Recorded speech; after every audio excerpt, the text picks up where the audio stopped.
Hello viewers, আসসালামু আলাইকুম। কি অবস্থা সকলের, কেমন আছেন? আশা করি সবাই অনেক বেশি ভালো আছেন। আমি অনেক মাহমুদ আছি আপনাদের সাথে। আজকে আমি আপনাদের সাথে একটি গুরুত্বপূর্ণ বিষয় নিয়ে আলোচনা করতে যাচ্ছি। সেটা হচ্ছে এই যে 2024 সাল চলে এসেছে বা 2025 সালের দিকে আমরা যাচ্ছি। এই সময়ে এসে আমাদেরকে একটি ডেস্কটপ কেনা উচিত নাকি আমাদের একটি ল্যাপটপ কেনা উচিত? যদি আমরা একটা ল্যাপটপ কিনি তাহলে সেটা কেমন বাজেটের মধ্যে কেনা উচিত বা কী কনফিগারেশন দেখে কেনা উচিত?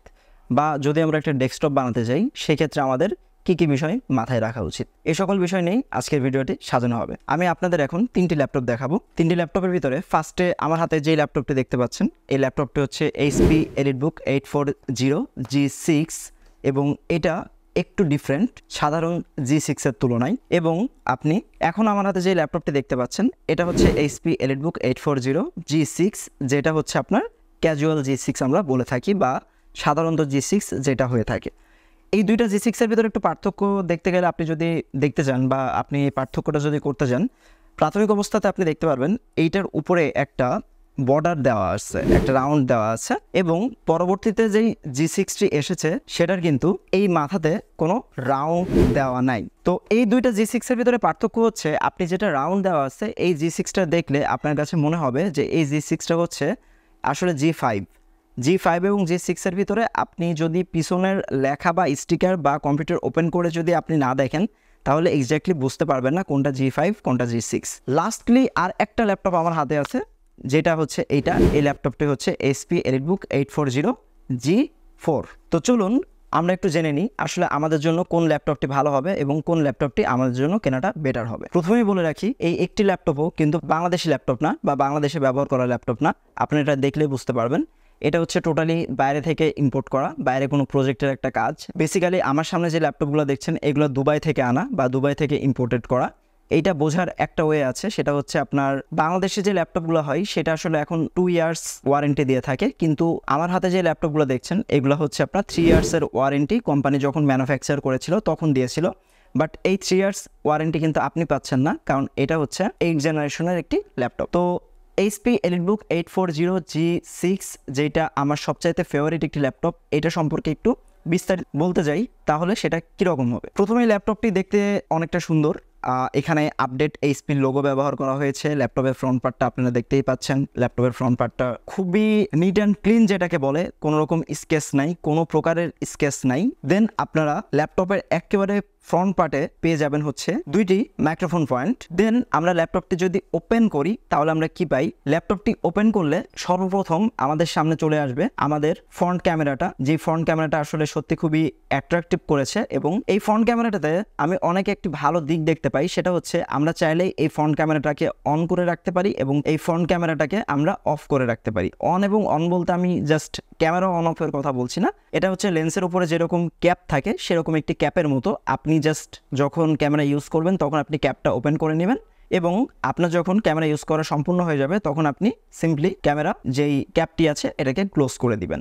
এক্ষেত্রে আপনার এই যে ল্যাপটপটা আছে ল্যাপটপের ক্যামেরাটার লংজিভিটিটা অনেক বেশি দিন পর্যন্ত যাবে। দেন আসি আমাদের এই ল্যাপটপের সাউন্ড সিস্টেমের সাইডটা নিয়ে। আমাদের এই ল্যাপটপে সাউন্ড সিস্টেম ব্যবহার করা হয়েছে B&O এর সাউন্ড সিস্টেম, যেটা খুবই ভালো মানের সাউন্ড প্রোভাইড করে। তার নিচে আছে হচ্ছে আমাদের ল্যাপটপের কিবোর্ড। আমাদের এই ল্যাপটপের কিবোর্ডটাতে আপনি একটি অরিজিনাল ল্যাপটপের কিবোর্ড সাথে একটি মিনি মাউস পয়েন্ট এবং ব্যাকলাইট কিবোর্ড অপশনটা পেয়ে যাচ্ছেন। দ্যাট মিনস আপনি কিন্তু রাত্রেও ইচ্ছা করলে এই ল্যাপটপটা দিয়ে খুব ইজিলি কাজ করতে পারবেন। দেন আমাদের লেফট সাইডে কি কি পোর্ট আছে সেটা নিয়ে যদি একটু কথা বলতে হয়, লেফট সাইডে আমরা ফার্স্টেই দেখতে পাচ্ছি অনেক বড় একটি স্পেস আছে বা অনেক বড় একটি আপনার নেটের মতো একটা ছিদ্র আছে, যেটা দিয়ে আমাদের ল্যাপটপ কুলিং ফ্যানের যে গরম হাওয়াটা আসে সেই গরম হাওয়াটা এদিক দিয়ে বের হয়ে যায় বা এদিক দিয়ে বের করে দেওয়া হয়। দেন তারপরে আপনারা এখানে একটি দেখতে পাচ্ছেন USB পোর্ট। এটা কিন্তু 3.0 USB একটি পোর্ট।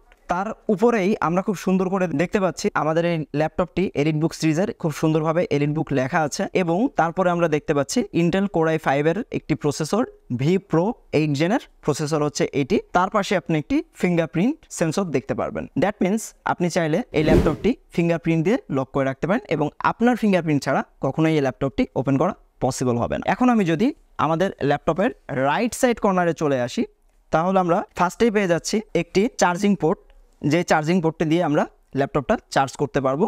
দেন আমরা দেখতে পাচ্ছি একটি ইউএসবি টাইপ সি পোর্ট। এই ইউএসবি টাইপ সি পোর্টটি দিয়ে আপনারা চাইলে খুব easily type C to type C data transfer করতে পারবেন খুবই দ্রুত।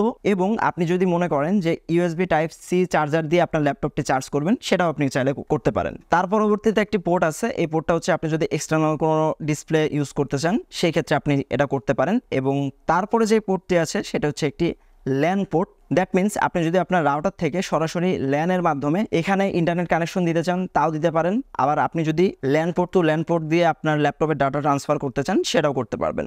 তার পরবর্তীতে আছে হচ্ছে একটি এইচডিএমআই পোর্ট। এইচডিএমআই পোর্টটা এখন খুবই গুরুত্বপূর্ণ এবং জরুরি একটি পোর্ট হয়ে দাঁড়িয়েছে। তার পরবর্তীতে আবারও আপনি একটি পেয়ে যাচ্ছেন ইউএসবি পোর্ট। তারপরে আছে হচ্ছে একটি 3.5 মিলিমিটারের মাইক্রোফোন পোর্ট।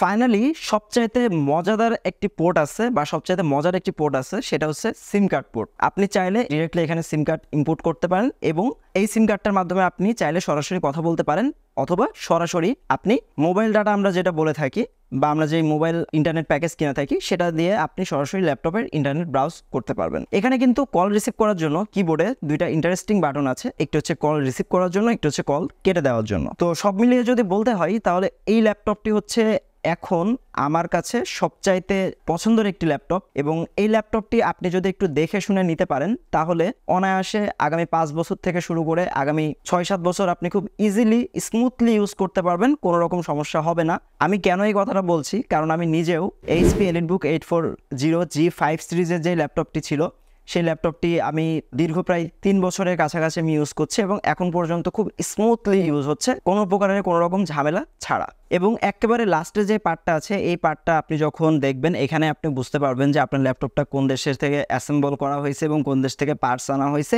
এর বিস্তারিত A to Z সব কিছু আছে উইথ কিউআর কোড। এর পাশাপাশি আপনি এই সাইড দিয়ে লম্বা একটি এয়ার ফ্লো রাস্তা দেখতে পাচ্ছেন। এই রাস্তাটা দিয়ে আপনার ল্যাপটপের যেই এক্সট্রা কুলিং ফ্যানের যে হিটটা আছে সেই হিটটা এই রাস্তাটা দিয়ে মেইনলি পাস হয়ে থাকে। এই হচ্ছে মূলত আমাদের ল্যাপটপ। এই ল্যাপটপগুলো অনেক জায়গাতেই কিনতে পাওয়া যায়, অনেকভাবেই কিনতে পাওয়া যায়, কিন্তু আপনাদের প্রত্যেককে আমি সাজেস্ট করছি এই বিষয়ে এই ল্যাপটপটা কেনার জন্য। এটা যেরকম সত্য সেরকম আপনাদের কিছু দিক চেক করে এই ল্যাপটপটা কেনার জন্য আপনাদের আমি অনুরোধ করছি। যেমন আপনি ল্যাপটপ কেনার সময় অবশ্যই চেক করবেন যে এই ল্যাপটপটা কোনোভাবে রিকালার করা হয়েছে কিনা। যদি রিকালার হয়ে থাকে তাহলে 100 হাত দূরে থাকবেন, ওই ল্যাপটপটা নেবেন না। দ্বিতীয়ত হচ্ছে আপনি দেখবেন যে আপনার এই ল্যাপটপে কোনো প্রকারের স্কেচ পড়ে আছে কিনা। যেমন আমার পাশে এখন আপনারা আমার হাতে যেই ল্যাপটপটা দেখছেন এই ল্যাপটপটাতে কিন্তু স্কেচ পড়ে আছে। এটাতে স্কেচ পড়ে থাকার কারণে এই ল্যাপটপটার প্রাইস এটার প্রাইস প্রায় 3000 টাকা আপ ডাউন, কারণ এটাতে স্কেচ আছে। সো এই স্কেচ জিনিসটা কিন্তু খুব খারাপ একটি জিনিস। আপনি একটি ল্যাপটপ কিনছেন, সেই ল্যাপটপটা দেখে যদি আসলে স্কেচ পড়ে থাকে বা দেখতে যদি ভালো না লাগে তাহলে কখনোই কিন্তু এটা আসলে ভালো লাগে না, মনের দিক থেকে ভালো লাগে না। আর যদি সেটা স্কেচ ফ্রি হয় তাহলে তো সেটা খুব বেটার।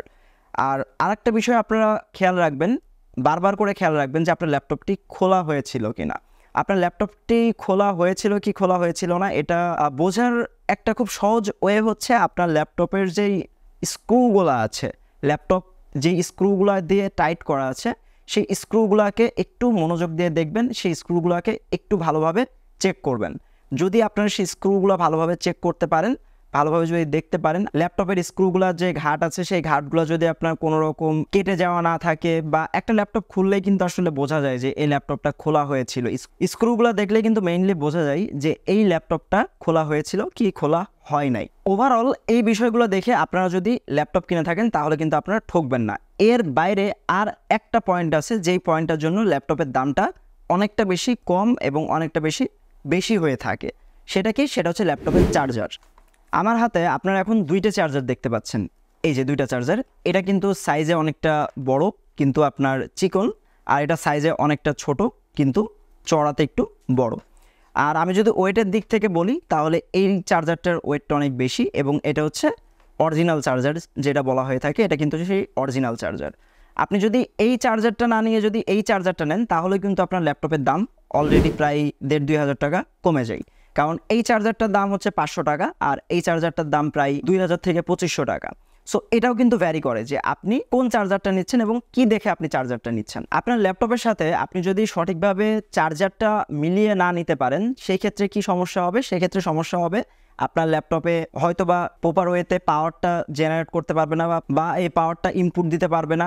এই পাওয়ারটা পারফেক্টভাবে ইনপুট না দিতে পারার কারণে আপনার ল্যাপটপের মাদারবোর্ডটা নষ্ট হয়ে যাবে। ম্যাক্সিমাম ক্ষেত্রে এই ল্যাপটপের মাদারবোর্ডটাই কিন্তু নষ্ট হয়ে থাকে। তো আপনি আমার সামনে এখন যে ল্যাপটপটি দেখতে পাচ্ছেন এইটার দাম হচ্ছে আপনার 37,000 টাকা, এবং আপনি এই যে ল্যাপটপটা দেখতে পাচ্ছেন এইটার দাম কিন্তু আপনার 31,000 টাকা। কেন এটার দাম 31,000 টাকা এবং এর নিচেটার দাম 37,000 টাকা সেটা আপনাদের একটু ছোট করে বলেই।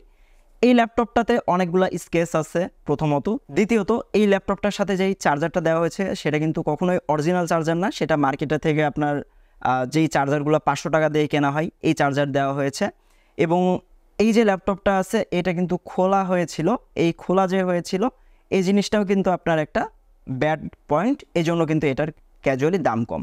এবং আপনারা কিন্তু এটা 29,000 টাকাতেও পেয়ে যেতে পারেন বা 30,000 31,000 হোয়াট এভার পেয়ে যেতে পারেন, কিন্তু সেগুলো সেরকম হবে। এখন আপনাদের একটা প্রশ্ন আসতে পারে যে ভাই আমার একটা ভালো মানের যদি একটা G6 নিতে হয় তাহলে আমার কত প্রাইস ধরে রাখা উচিত? দেখুন, একটি ভালো মানের G6 নিতে গেলে আপনার অ্যারাউন্ড 34 থেকে 36 বা 37,000 টাকা আপনার বাজেট ধরে রাখা উচিত। সেই ক্ষেত্রে আপনি একেবারে বেজেলবিহীন এবং খুব সুন্দর মানের একটি কোনো রকম স্কেচ ছাড়া একটি ল্যাপটপ আপনি পেয়ে যাবেন। লাস্টলি আমাদের এই ল্যাপটপটার কনফিগারেশনটা নিয়ে কথা বলে নেই। আমাদের এই ল্যাপটপটি হচ্ছে HP EliteBook 840 G6। এটা হচ্ছে আপনার দুবাই থেকে আনা হয়েছে। আমাদের এই ল্যাপটপটি র্যাম হচ্ছে 8GB DDR4 L র্যাম, এবং আমাদের এটাতে আপনার 256GB NVMe লাগানো আছে। আপনার কাজের প্রকারভেদে আপনি যদি মনে করেন যে এই NVMeটাকে বাড়িয়ে নেবেন, আপনি এটাকে 512 বা 1TB করে নেবেন, হ্যাঁ তাও করে দেওয়া যাবে। এবং এটাতে আপনি সর্বোচ্চ 32GB পর্যন্ত র্যাম এক্সটেন্ড করে নিতে পারেন, তবে সেই ক্ষেত্রে চার্জটা এক্সট্রা আরও এটার সাথে অ্যাড হবে। এবং লাস্টলি আপনাদের যেই ল্যাপটপটার দেখিয়েছিলাম বা যে ল্যাপটপটার কথা বলেছিলাম সেটা হচ্ছে এটা হচ্ছে HP EliteBook 840 G4। আসলে G4 বা G3 যেটাই বলি না কেন, এটা কিন্তু দেখেন ওল্ড যেই HP লোগো, সেই ওল্ড HP লোগোটা আছে। এই যে ল্যাপটপটি আছে এই ল্যাপটপটি আপনাদের আপাতত আমি প্রত্যেককে কেনার জন্য উৎসাহ প্রদান করছি না এবং কিনতে নিষেধ করছি এক প্রকার বলা যায়। কারণ এই ল্যাপটপটা আপনি কিনবেন, এই ল্যাপটপটি কেনার পরে আপনাকে হয়তো ফার্স্টে কিছুদিন খুব ভালো সার্ভিস দিবে, 2 মাস 3 মাস 4 মাস 5 মাস যাওয়ার পরে হয়তোবা এটার মাদারবোর্ড নষ্ট হয়ে যাওয়ার সম্ভাবনাটা খুবই বেশি। এবং মাদারবোর্ডটা যদি নষ্ট হয়ে যায়, এটা কিন্তু একটা মাদারবোর্ড চেঞ্জ করতে গেলেই প্রাইস পড়ে যাবে প্রায় আপনার 12-13 হাজার টাকা, আর ল্যাপটপটার দাম কিন্তু আপনার অনলি 24,000 টাকা। তো এখন আপনি যদি পার্থক্যটা নিজেদের ভিতরে করতে যান, দেখেন আপনি একটা ডেস্কটপ যদি বানাতে যান এবং সেই ডেস্কটপটি যদি Intel Core i5 8GB RAM 256 SSD with monitor এগুলো সব কিছু মিলিয়ে যদি বানাতে যান, আমার মনে হয় না এটা আপনার অ্যারাউন্ড 45 to 50,000-এর নিচে আপনি এটা বানাতে পারবেন। কিন্তু আপনি জাস্ট 40,000-এর নিচে খুবই ভালো মানের একটি HP ল্যাপটপ পেয়ে যাচ্ছেন, যে ল্যাপটপটির চার্জ ব্যাকআপটাও কিন্তু অন্তত 3.5 ঘন্টার উপরে দেবে। এবং এই ল্যাপটপটা আমি মনে করি সব দিক থেকে ভালো, জাস্ট কারেন্ট নাই, আপনি কাজ করতে পারবেন, বিদ্যুৎ নিয়ে আপনার কোনো রকম প্যানিক নেওয়া লাগবে না। তো এই সকল দিক বিবেচনা করে আমার কাছে এখন পর্যন্ত সবচাইতে ভালো মডেল এই মডেলটি। এখন আসে এই ল্যাপটপটি দিয়ে আপনি কি করতে পারবেন। এই ল্যাপটপটি দিয়ে আপনি গ্রাফিক্স ডিজাইনের কাজ করতে পারবেন, এই ল্যাপটপটি দিয়ে আপনি ছোটোখাটো ভিডিও এডিটিং করতে পারবেন। ছোটোখাটো বলতে আপনি কামতাশিয়াটা খুব সুন্দরভাবে রান করতে পারবেন, ক্যাপকাটটা খুব সুন্দরভাবে রান করতে পারবেন। এবং আপনি যদি অ্যাডোবি প্রিমিয়ার প্রো চালাতে চান, হ্যাঁ অ্যাডোবি প্রিমিয়ার প্রো চলবে, সেক্ষেত্রে আপনার র্যামটাকে একটু বাড়িয়ে নিতে হবে, আপনার NVMe বা M.2টাকে আপনার আর একটু বাড়িয়ে নিতে হবে। যদি এই দুইটা জিনিস আপনি একটু বাড়িয়ে নিতে পারেন তাহলে খুব ইজিলি এই ল্যাপটপটা দিয়ে আপনি কিন্তু ভিডিও এডিটিংয়ের কাজও করতে পারছেন। তাহলে আমরা এক কথায় বলতে পারি যে এই যে একটা ল্যাপটপ, এটা আমাদের একটা ল্যাপটপ কিন্তু আমাদের সকল সমস্যা বা আমরা ফ্রিল্যান্সিং রিলেটেড যে সকল কাজ করে থাকি এই সবগুলো কাজ আমাদের এই একটি ল্যাপটপ দিয়েই করা কিন্তু পসিবল। আর ল্যাপটপটাকে যথেষ্ট পরিমাণ স্লিম হওয়ার কারণে আপনি ট্রাভেলিংয়ের সময় বলেন বা আপনি কোনো জায়গাতে যাচ্ছেন সে সকল সময় বলেন আপনি খুব ইজিলি ক্যারি করতে পারবেন। ল্যাপটপটা একটু মেটাল বডি হওয়ার কারণে হালকা একটু গরম হতে পারে, তবে এটা নিয়ে প্যানিক নেওয়ার কোনো দরকার নেই। এটা মেটাল বডি, হালকা একটু গরম হতে পারে, বাট এটা নিয়ে কোনো সমস্যা নেই। এতক্ষণ ধরে আমি যে সকল বিষয় বললাম এই বিষয়গুলো আপনারা যদি নিজেরা দেখে শুনে একটি ভালো ল্যাপটপ নিতে পারেন তাহলে অবশ্যই আপনারা এটিকে অনেকদিন যাবত ব্যবহার করতে পারবেন। কিন্তু আপনারা যদি ল্যাপটপ কিনতে গিয়ে দেখেন যে আপনার ল্যাপটপের ডিসপ্লে চেঞ্জ করা বা আপনার ল্যাপটপের কিবোর্ডের কোনো প্রবলেম ছিল, আপনার ল্যাপটপের মাদারবোর্ডে কোনো কাজ করা আছে বা ল্যাপটপটা খোলা অবস্থায় আছে, ল্যাপটপ স্কেচ পড়া অবস্থাতে আছে বা ল্যাপটপটা নতুন করে ডেন্ট করা হয়েছে, কালার করা হয়েছে, এরকম বিষয়গুলো যদি আপনারা বুঝে শুনে নিতে পারেন তাহলে আপনারা অবশ্যই ভালো ল্যাপটপ নিতে পারবেন। আর যদি আপনারা এই বুঝে শুনে নেওয়াটা থেকে একটু বিরত থাকতে চান, আপনারা যদি চান কোনো একজন এক্সপার্ট আপনাদের হেল্প করুক, আপনাদের একটি ল্যাপটপ দেখে শুনে ভালো মানের একটি ল্যাপটপ আপনাদের প্রোভাইড করুক, সেক্ষেত্রে আপনারা আমাদের হেল্প নিতে পারেন। আমার মোবাইল নাম্বারটা উপরে দেওয়া আছে, আমার ফেসবুক আইডিটা ভিডিও ডেসক্রিপশনে পেয়ে যাবেন। আপনারা চাইলে সরাসরি আমার ফেসবুক আইডিতেও কন্ট্যাক্ট করতে পারেন, আপনারা চাইলে সরাসরি আমার সাথে ফোনেও কথা বলতে পারেন। আমি আপনাদের জন্য দেখে শুনে একটি ভালো মানের ল্যাপটপ প্রোভাইড করে দিব। এবং আপনারা আমার হাতে যেই ল্যাপটপটি দেখতে পাচ্ছেন এটাও কিন্তু আমার এক স্টুডেন্টের ল্যাপটপ, জাস্ট তাকে দেওয়ার জন্য নেওয়া। তাকে দেওয়ার আগে এই ল্যাপটপটার উপরে একটি টোটাল ভিডিও করলাম, যে ভিডিওটা আপনাদের সকলের কাজে লাগবে, ইভেন যাকে দিচ্ছি তারও হয়তো কাজে লাগতে পারে। তো এই ছিল আজকের মতো ভিডিও। সবাই ভালো থাকবেন, সুস্থ থাকবেন, আমার জন্য দোয়া রাখবেন। আল্লাহ হাফেজ।